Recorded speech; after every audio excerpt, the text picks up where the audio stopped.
blago siromasima duhom, njihovo je kraljevstvo nebesko. Aleluja, aleluja,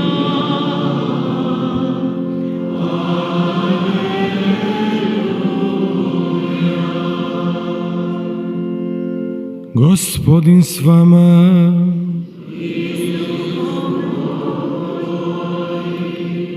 Čitanje Svetog Evanđelja po Marku.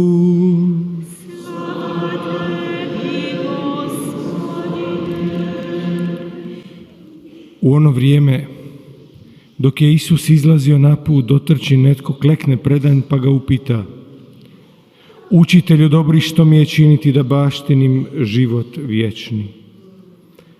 Isus mu reče: Što me zoveš dobrim? Nitko nije dobar doli Bog jedini. Zapovjedi znadeš: ne ubij, ne učini preljuba, ne ukradi, ne svjedoči lažno, ne otmi, poštuj oca svoga i majku. On mu odgovori: Učitelju, sve sam to čuvao od svoje mladosti.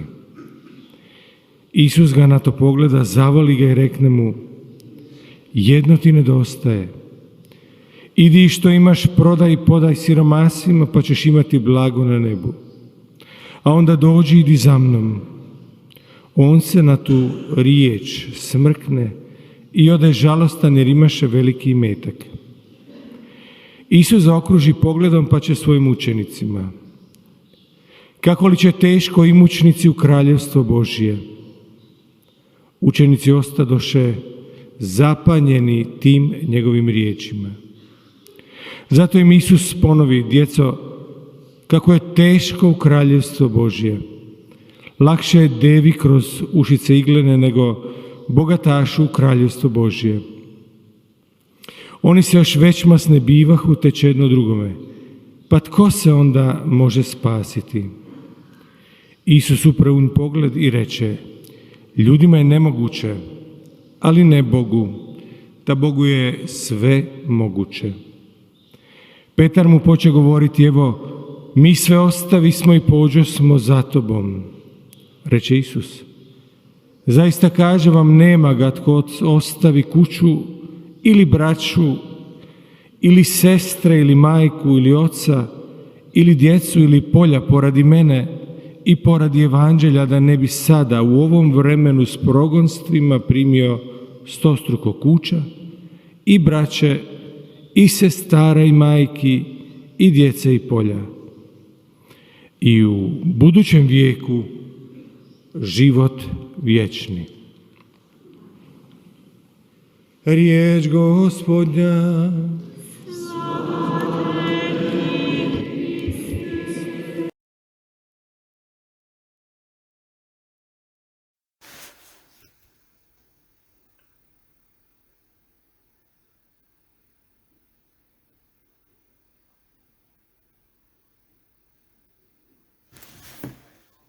사람들에게는 불가능하지만 하나님께는 그렇지 않다. 하나님께는 모든 것이 가능하다. 오늘 저녁에 복음 말씀, 우리는 연중의 토요 특전 미사를 봉헌하고 있는데 젊은 청년이 예수님께 찾아옵니다. 그리고 선하신 스승님, 제가 영원한 생명을 얻으려면 무엇을 해야 합니까? 그러자 예수님께서는 어찌하여 나를 선하다고 하느냐? 하느님 한 분 외에는 아무도 선하지 않다. 이 청년은 분명히 예수님 안에 무엇인가 신성의 것을 보았습니다. 다른 이들이 볼 수 없는 것을 이 청년은 보았기 때문에 선하신 스승님이라고 부르면서 영원한 생명을 어떻게 얻을 수 있느냐고 물었습니다. 이 청년의 질문에 예수님은 답하셨습니다. 계명들을 알고 있느냐? 그 계명을 실천하는 것으로 충분하다라고 하셨습니다. 아주 클래식한 질의응답이었습니다. 그래서 대부분의 사람들은 이 답을 들으면 만족해합니다. 계명들은 보편적인 것이니까요. 영원한 것이니까요. 이스라엘 사람들에게 대단한 가치, 영원한 가치가 있는 것이니까요. 예수님 시대, 동시대의 사람들이나 우리들에게 있어서 이 가치는 항상 가치가 있습니다. 어떤 민족이든 국가이든 우리가 어디에 속해 있던 이 모든 계명들은 모든 것을 넘어서는 가치가 있습니다. 계명들이 우리가 제대로 이해하고 있을 때, 즉 무엇인가 해야만 한다라는 의무가 아니라 이 계명 자체를 잘 이해하고 있을 때 이 계명들은 우리들에게 축복들이 되어줍니다. 그리고 이 지상에서 행복한 삶을 살 수 있도록 합니다. 이러한 계명을 지키는 삶은 영원한 삶으로 들어갑니다. 바로 이 청년이 들어가고 싶어하던 그 영원한 나라였습니다. 그런데 이 청년은 이런 말을 합니다. 저는 이러한 계명을 다 지키고 살아가고 있습니다. 저는 어릴 때부터 이런 말씀을 지켰습니다. 다 지켰습니다. 라고 했습니다. 이 계명들을 어떻게 실천하면 좋겠느냐가 아니라 다 실천했습니다. 다 했습니다. 였습니다. 저는 정직하고 질서 있고 의롭게 살았다라고 했습니다. 그런데 예수님께서는 너에게 부족한 것이 하나 있다라고 했습니다. 몇몇 계명들만 실천한 것이 아니라 다 실천했다고 했습니다. 여기에 무엇인가가 필요하다고 이 젊은이는 느꼈던 것입니다. 다 했음에도 불구하고 저에게 부족한 것이 무엇이냐면서 알고 싶어 했습니다. 우리도 마찬가지입니다. 바로 우리들의 이 삶의 포인트에 도달해야 합니다. 바로 이 순간 이렇게 다 지키고 있는데 굳이 질문할 필요가 없었음에도 불구하고 이 젊은이는 물었습니다. 살인하지 마라, 도둑질하지 마라, 험담하지 마라 등등. 이 모든 계명을 지키는 것으로 충분하지 않은 것을 그는 느꼈습니다. 충분하지 않다고 여겼습니다. 우리들의 삶은 이 계명을 지키는 것 이상의 가치가 있습니다. 우리들의 인생은 이런 계명을 지키는 것으로 끝나지 않습니다. 우리들의 신앙은 무엇인가 이 계명들을 넘어서고 있습니다. 만약 그렇지 않다면 하느님께서 강생하실 필요가 없었을 것입니다. 이러한 모든 계명들은 이미 모세의 시대부터 있어 왔으니까 말입니다. 그렇기 때문에 무엇인가가 더 필요해서 하나님께서 강생하셨습니다. 이러한 계명들, 그 이상의 것은 도대체 무엇일까? 그것은 존재합니다. 예수님께서는 그 젊은이를 바라보십니다. 그를 사랑스럽게 바라보셨어요. 바라보고 사랑하셨습니다. 예수님은 우리들도 바라보시고 사랑하십니다. 그리고 이 젊은이는 자신에게 부족한 것이 무엇인지 정말 다 알고 싶어 했습니다. 그러자 사랑스럽게 그 젊은이를 바라보면서 모든 것을 팔아서 가난이들에게 주고 난 뒤에야 나를 따라와라. 형제자매 여러분, 자문해 보아야 할 게 있습니다. 여기 예수님께서 혹시 너무나 진지하고 엄격하게 말씀하신 것은 아닐까? 아니, 모든 것을 버리다니, 내가 가진 모든 것을 팔다니, 과연 어떻게 할 수 있을까? 내가 평생을 일하고 노력하면서 모아놓은 그것이 허망한 것이란 것인가? 무의미한 것인가? 열심히 직장을 찾으려고 구직하려고 노력했고, 또 나의 여러 가지 것들을 직장을 잡기 위해서 얼마나 많은 직장을 위한 학원을 다녔고 돈을 들였고 많은 이력서를 썼고 그래서 드디어 직장을 잡았고 돈을 벌어서 저축을 했는데 모든 것을 버리라는 겁니다. 나의 모든 노력을 버리라입니다. 정말 내가 쓸데없는 것에 힘을 소비했다는 말입니까? 나의 모든 투자와 나의 모든 저축과 내가 지닌 재산이 그것이 쓸데없는 것이란 말입니까? 예수님은 그 젊은이를 바라보고 사랑한 것뿐만 아니라 히브리서에서 언급한 것처럼 그의 마음을 샅샅이 훑어보셨습니다. 왜냐하면 주님께서는 우리들에게 이렇게 샅샅이 훑어보시기 때문에 우리 자신보다 우리를 더 잘 아십니다. 우리 안에 무엇이 있는지 그분만이 아십니다. 우리가 무엇을 할 수 있는지 그분만이 아십니다. 우리가 이것을 믿고 그분을 따른다면 대단한 일을 할 것입니다. 예수님은 우리들의 그 능력을 알고 계십니다. 우리들 안에 숨겨져 있는 하나님이 주신 재능을 그분만이 알고 계십니다. 예수님은 이해하신 것이 있었습니다. 이 청년 말입니다. 이 청년, 주님을 따르고자 했었던 이 청년, 무엇인가 그를 막고 있는 것을 주님은 눈치채셨습니다. 이 젊은이는 모든 것을 다 했지만 물질에 묶여 있었습니다. 돈에 묶여 있었습니다. 예수님을 따를 수 있었지만 돈만은 놓을 수가 없었습니다. 그 청년은 물질에 묶여 있었습니다. 그래서 한 손은 천국을 만지고 있었지만, 즉 천국에 다가가 있었지만 한 손은 돈이라는 사슬에 꼭꼭 묶여 있었습니다. 지상의 물질에 꼭꼭 묶여 있었습니다. 꼼짝하지 못했습니다. 하늘을 향한 그 손이 하늘에 도달하지 못했습니다. 왜냐하면 물질로 묶여진 사슬이 더 힘이 셌기 때문입니다. 자, 우리 이해해야 할 게 있습니다. 우리는 하나님의 아들과 딸들입니다. 우리들의 조국, 우리들의 본향, 우리들의 고향이 하늘이라는 것을 잊지 말아야 합니다. 그래서 우리는 자주 세상의 물질이 우리들의 가장 안전한 보험이라고 생각합니다. 이 청년처럼 말입니다. 모든 것을 팔라라고 했을 때 그는 등을 돌려서 슬프게 돌아갑니다. 울상이 되었다고 했습니다. 용기가 없었습니다. 지상의 모든 것을 실패작처럼 버려야 한다는 것을 그는 받아들이지 못했습니다. 그래서 이 재물 때문에 천국을 포기합니다. 이것은 우리들에게 많은 묵상거리를 남겨줍니다. 이는 아주 철저하게 여기에 묶여 있었습니다. 심지어 어떤 사람들은 진짜 가치가 있는 것보다 다른 것에 더 많은 가치를 두고 있기 때문에 실패합니다. 이 젊은이처럼 올가미에 빠집니다. 우리들 앞에, 창조주 앞에 우리들이 또 다른 피조물들을 잔뜩 만들어 놓고 이것을 방벽 삼아 살고 있는 것입니다. 피조물을 만드신 창조주 앞에서 말입니다. 우리가 그분의 계명, 이 청년처럼 모든 계명들을 다 지켰습니다. 하느님을 공경하여라. 다른 신을 섬기지 말라. 그렇습니다. 이것은 분명히 지켰는데 그 외 나머지 것들을 생각해 봅시다. 정직하게 생각해 봅시다. 하느님만을 공경하라. 하느님만을 만유에 사랑하라. 이 계명만 지킨다고 모든 것이 끝나는 것이 아닙니다. 우리는 하느님의 아들과 딸들로서 더 정직하게 묵상해야 합니다. 저는 개인적으로 이런 생각을 합니다.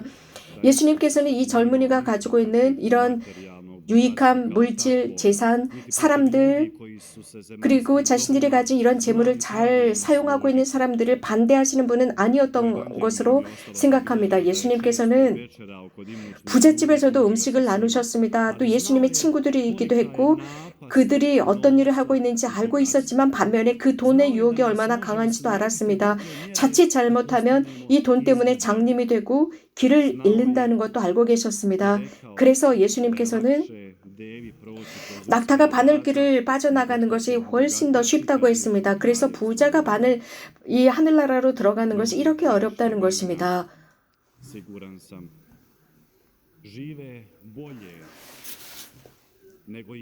이 세상이 시작된 그 순간부터 지금까지 우리는 많은 물질들을 만들어냈습니다. 사람들은 이 세상이 시작된 그 순간부터 여러 가지 많은 것들을 지녀왔습니다. 또 이 21세기에 들어서면서 이 건강이나 보건이나 이런 모든 것들은 그 어떤 때보다 발전했고 우리는 많은 친인척들과 비디오나 영상을 통해서 만나고 있습니다. 지금만큼 이렇게 음식이 풍성한 시대가 어디 있었습니까?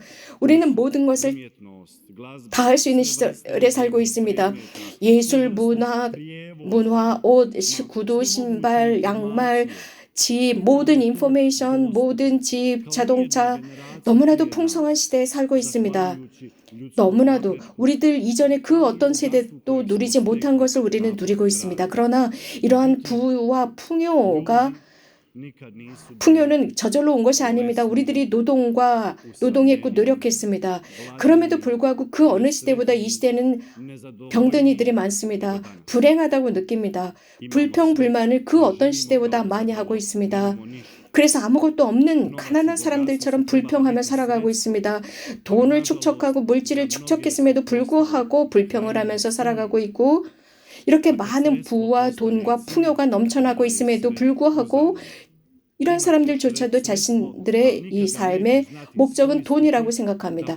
돈 자체가 최종적인 목표다라고 생각할 때 그들은 이 돈을 제대로 좋게 사용할 수가 없습니다. 잘 사용하지 못합니다. 왜 그렇습니까? 돈은요, 축적하면 할수록 욕심이 생깁니다. 우리들의 목적은 이것이 되면 안 됩니다. 그러나 우리는 이런 많은 사람들을 보고 있습니다. 돈이 목적이 될 때 삶의 의미는 사라집니다. 그래서 이 돈이 우리들에게 날개를 달아준 것 같아요. 모든 것을 다 할 수 있고 모든 것을 다 갈 수 있는 것 같습니다. 그러나 가만히 생각해보면 나는 인생에 목적이 없구나, 나는 삶이 공허하구나를 느끼지만 이것을 감추기 위해서 더 돈을 축적합니다. 우리들의 목적지는 하늘나라입니다. 영원한 나라입니다. 지금 우리가 무슨 어떤 이야기를 하고 있는지 잘 이해를 하고 있어야 합니다. 하지만 지금은 잘 이해하지 못할 수도 있습니다. 우리가 배운 것, 왜냐하면 많은 사람들, 부모님들조차도 돈을 축적해야 한다. 돈이 있어야 잘 살 수 있다. 그렇지 않으면 우리들은 잘못된다라고 합니다. 그러나 정말 또 다른 면에서는 하느님을 섬겨라. 계명을 지켜라. 그렇지 않으면 지옥에 간다라는 것을 배웠습니다. 무섭습니다. 그러나 그렇지 않습니다. 천국은 무엇일까요? 왜 예수님께서는 우리들을 그곳으로 부르는 것일까요? 어떤 곳이 아닙니다. 천국은 바로 우리들 가운데 우리 안에 있습니다. 예수님께서 하신 말씀입니다. 성교황 요한 바오로 2세께서는 이렇게 말씀하시면서 놀라워했습니다. 카톨릭 신자들이 도대체 천국과 지옥이 어떤 장소, 한정된 장소가 아니라는 것을 도대체 언제나 이해하시겠습니까? 지옥, 천국, 그것은 우리가 살고 있는 지금 우리들의 영혼 속에 있습니다. 우리는 그런데 항상 천국은 멀리, 지옥은 멀리, 나중에라고 생각합니다. 우리가 눈을 감는 임종하는 순간이라고 생각합니다. 그러나 지옥이나 천국은 바로 지금 이곳에 있습니다. 우리들의 양심 안에 있습니다. 아주 흥미로운 것은 지금 이런 실험을 해보는 것도 아주 흥미롭다고 생각합니다. 종이와 연필이 있다면 이렇게 한번 써보는 것도 흥미로울 것 같습니다. 천국은 어떨까? 지옥은 어떨까? 한번 써보는 거 말입니다. 즉, 내 생각에 천국은 어떨까? 지옥은 어떨까? 한 페이지를 기록해 본다면 천국에 관해서 쓸 수 있을 것입니다. 그런데 쓰다가 지옥에 관해서 천국에 관해서 한 페이지 정도 쓰는데 지옥에 관해서 10페이지 이상을 쓸 거예요. 왜냐하면 우리는 지옥과 가까이 살고 있기 때문입니다. 그러나 예수님께서는 우리들을 천국으로 인도하셨습니다. 사실 우리들의 상상은 지옥에 관한 천국보다 지옥에 관한 상상이 훨씬 더 풍요하고 풍부합니다. 우리들의 영혼 상태를 드러내고 있습니다. 누군가는 여기에 관해서 이렇게 잘 기록했습니다. 천국을 가는 길은 천국이고 지옥을 가는 길은 지옥이다.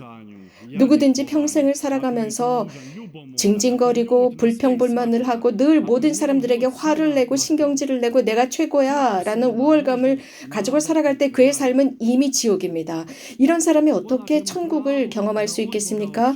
과연 하느님으로부터 그 외 다른 것들을 기다릴 권리가 어디에 있습니까? 천국의 보상을 받는다. 이런 사람이 어떻게 그런 천국의 보상을 받을 수 있겠습니까? 지옥을 살기로 스스로가 결정한 것입니다. 이런 사람들은 말입니다. 내가 어떻게 행동하고 처신하느냐 내가 결정하는 것입니다. 그래서 예를 들어서 여러분들이 이 비를 멈출 수 있는 능력은 없습니다. 그러나 여러분들의 마음 안에 이런 화나 신경질이나 이런 불평불만을 멈출 수 있는 능력은 있습니다. 여러분들의 삶 안에 좋은 감정을 가지고 사랑하는 감정을 지닐 수 있는 것은 할 수 있습니다. 여러분들이 그것을 못한다면 여러분들은 지옥을 살고 있는 것입니다. 나는 천국을 살 수 있는 것, 그것은 내가 선택하는 것입니다. 천국, 영원한 삶에 갈 수 있는 훈련을 해야 합니다. 그렇습니다. 누군가에게 책임을 전가하는 것은 쉽습니다. 예를 들어서 이것은 하느님 때문이야. 내가 지금 지옥을 살고 있는데 하느님 때문이야. 혹은 내가 겪고 있는 이 불행 내 책임이 아니야. 하느님 책임이야. 전가하기가 너무나 쉽습니다. 이러한 모든 것들을 내 책임이야 라고 받아들이는 게 내 위 단점은 나 때문이야 라고 받아들이는 거 쉽지 않아요. 오늘 복음의 젊은 청년처럼 말입니다. 그는 슬퍼하면서 울상이 되어 돌아갔다고 했습니다. 예수님 때문이야 라고 생각하며 갈 수도 있었습니다. 그러나 하느님께서는 절대로 사람들을 지옥에 보내지 않으십니다. 오히려 우리 모두를 영원한 삶, 지복직관의 삶으로 우리를 초대하십니다. 우리 모두에게 그 행복한 나라, 행복, 기쁨, 영원한 삶을 위해서 지금 이 순간 선택하라고 말씀하십니다. 이 천국에 관한 가장 아름다운 이미지가 있는데 그것은 다름 아닌 평화로운 곳입니다. 무엇인가 모든 사람들이 무의식적으로도 열망하는 평화. 우리는 하느님으로부터 받았습니다. 예수님께서는 너희에게 평화를 준다. 내 평화를 너희에게 남긴다 라고 하셨습니다. 평화의 상태, 그것을 우리들을 완전하게 만듭니다. 이러한 이 세상에서 행복, 깊은 행복을 줍니다. 이 불안한 세상에서 말입니다. 하느님께서 주시는 것입니다. 이 형제자매 여러분, 모든 많은 사람들과의 인간관계, 명예, 재물 이런 거요. 평화를 주지 못합니다. 아무것도 아닙니다. 평화는 돈으로 살 수도 없습니다. 아무리 많은 돈이 있다 할지라도 살 수가 없습니다. 돈이 우리들의 생명을 보장하는 것도 아닙니다. 우리가 평화, 하느님 아사의 평화로운 쉼을 목적으로 둔다면 영원한 삶을 우리에게 더욱 가까이 있고요. 우리가 손으로 만질 수 있을 정도로 가까이 있습니다. 여러분들, 이 천국을 늘 마음에 담고 살아가십시오. 죽은 뒤가 아닙니다. 복되신 동정 마리아님, 당신께서는 이곳에서 당신의 이름이 평화의 모후라 하셨습니다. 저희들에게 완전하고 참된 평화를 전구해 주시고 당신이 평화의 모후이신 것은 우리들에게 평화를 주시기 위해서이며 하늘에서 느끼는 그 평화를 우리들에게 전해주시고 그 평화가 이 세상에 온전히 임할 수 있도록 하시기 위함이었습니다. 평화가 없다면 아무것도 없는 저희가 됩니다. 우리 함께 기도합시다. 그래서 우리가 묶여있는 모든 것, 우리가 하늘을 보지 못하도록 막는 모든 이 묶임으로부터 풀어달라 청합시다. 우리가 지니고 있는 소중하다 여기는 그 모든 세상의 것들은요, 순간적인 것입니다. 우리 안에 평화가 있다면